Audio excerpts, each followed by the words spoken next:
how did you decide which processes to work on first in your business? When you first had the systems are key, and obviously system for systems was the first one, but beyond that, how did you decide? So I looked at two things. I looked at what was repeatable. So I looked at,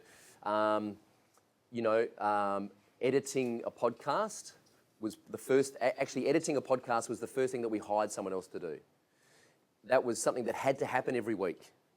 And it's something that I really didn't enjoy. And it was I love kind of the creative, I love getting into editing software and doing that kind of stuff.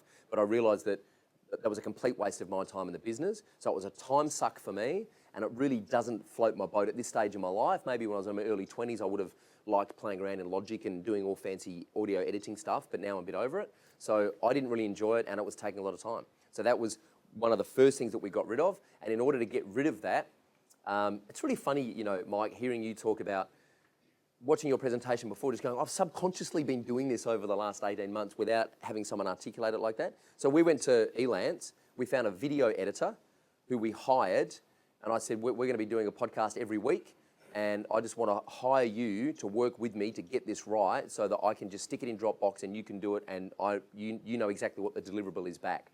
So we invested a fair bit of time and therefore money with Chris up front to get the process right. We invited him into Asana. We wrote up the process, and I basically said, if you get halfway through this and you think the process is not working, you tell me how we need to improve this process so that you can do it moving forward, and so that if you go on holidays, we can put someone else in your seat to do it. So that was one of the first things we did.